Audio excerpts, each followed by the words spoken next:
Children's, good morning. Today we study EVS class 5th topic, lesson number 10. Topic है take the correct option. The main source of water for crops in our country, हमारे देश में मुख्य स्रोत क्या है फसलों के लिए पानी का? तो रेन, बारिश. Rain water is collected. बारिश का पानी किस में इकट्ठा किया जाता है? टैंक में किया जाता है. Okay. The rain water flows from, जो बारिश का पानी होता है वो हमेशा बहता है अपवर्ड, ऊपर से, टू द डाउनवर्ड, नीचे की दिशा में. ओके. मेथड ऑफ इरिगेशन, अब हम पढ़ेंगे सिंचाई की कौन कौन सी विधियाँ हैं. फर्स्ट है फुरोज इरिगेशन. फुरो जो इरिगेशन है, सिंचाई का साधन है. ये number of ridges and furrows are made in the fields, ये खेतों में बनाए जाते हैं. ये नाली टाइप होती है और इसमें पानी भर दिया जाता है. Crops are raised in the ridges, और जो फसलें होती है ये इसके बीच में फसलें होती हैं रीज की तरह. और irrigation is carried out in the furrows, और सिंचाई इन नालियों के थ्रू इसमें पानी सींचा जाता है. फ्लड जो इरिगेशन होता है, during flood irrigation water from a canal is allowed to flow into the fields from a high level. इसमें क्या होता है, हाई लेवल का पानी भरा जाता है और इसमें फिर फसलें बोई जाती है बीच बीच में. फिर नालियाँ, साइड में सारा पानी हाई लेवल का भरा होता है और बीच में फिर नालियाँ भी बनाई जाती है. दिस वाटर स्लोली स्प्रेड, और धीरे धीरे इसमें पानी क्या हो जाता है, स्प्रेड किया जाता है, छिड़का जाता है.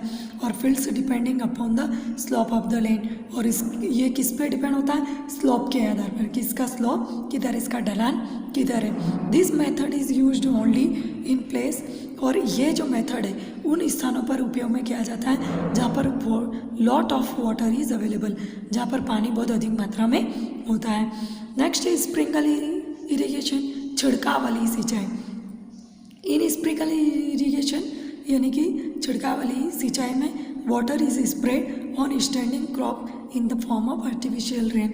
इसमें जो पानी छिड़का जाता है फसलों पर, खड़ी फसलों पर, वो आर्टिफिशियल रेन होती है, कृत्रिम बारिश.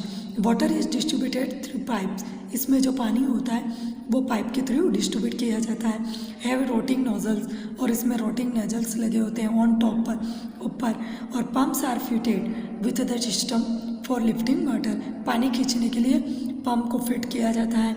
और थ्रू द रोटिंग नोजल्स, और जो इसके घूमने वाले नोजल्स होते हैं तो उसके through water is spread on the crops, पानी को छिड़का जाता है फसलों पर. This method is often used, और यह जो विधि है उस जगह उपयोग में की जाती है जहाँ पर फ्लड इरिगेशन और फुरो इरिगेशन संभव पॉसिबल नहीं है. It is one of the modern method of irrigation, ये एक तरह से आधुनिक विधि है सिंचाई की. रिक्वायरमेंट ऑफ वाटर, अब हमें पानी की रिक्वायरमेंट क्यों होती है उसके बारे में हम पढ़ेंगे. The requirement of water for every crop is different, सभी फसलों की रिक्वायरमेंट पानी की अलग अलग होती है. Some crops need more water, कुछ ऐसी फसलें होती हैं जिनको बहुत अधिक पानी की आवश्यकता होती है. एंड सम नीड लेस, तो कुछ को कम की आवश्यकता होती है. क्रॉप्स लाइक, जैसे कुछ फसलें, राइस, चावल, शुगर कैन, है ना, गन्ना, सोयाबीन और वीट, इनको लॉट ऑफ वाटर, इनको बहुत अधिक पानी की आवश्यकता होती है.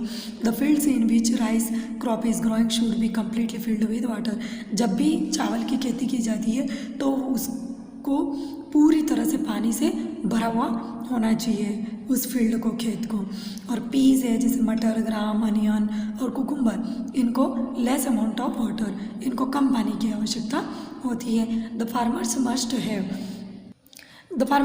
Have a good knowledge about the water required by the crops.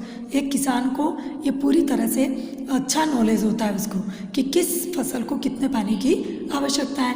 They are growing in the way water can be used properly, और वो उसी तरह से उसको उगाते हैं कि जिस तरह से उसको पानी की आवश्यकता होती है ताकि वो प्रॉपर रूप में उसका उपयोग कर सके पानी का. When the farmer provide more water to the crop that require less water, or provide less water to the crop that require more water, तो his or crop will not grow properly. अगर किसी फसल को बहुत ज़्यादा पानी की आवश्यकता होती है और अगर वो उसको कम पानी देता है, और अगर किसी फसल को कम पानी की आवश्यकता होती है और वो उसको ज़्यादा पानी देता है, तो दोनों ही रूप में उसकी जो फसल होती है वो प्रॉपर नहीं होगी और this would lead to low crops produce and high loss to them. तो उसकी जो फसल होगी वो भी कम होगी और उसको बहुत बड़ा नुकसान होगा। अवर फार्मर्स, हमारे जितने भी किसान हैं, are now using modern method of irrigation. हमारे जितने भी किसान हैं वो मॉडर्न मेथड, आधुनिक विधि का उपयोग करते हैं सिंचाई में, to check the wastage of water and increasing food production. यानी कि पानी का भी कम वेस्ट हो और ये जो हमारे बहुत जितनी भी फसलें हैं, फूड प्रोडक्शन है, उत्पादन भी वो दिन प्रतिदिन बढ़े या उसमें उत्पादन भी अधिक हो, इसके लिए वो मॉडर्न मेथड का उपयोग करते हैं। Thank you childrens, our lesson is complete.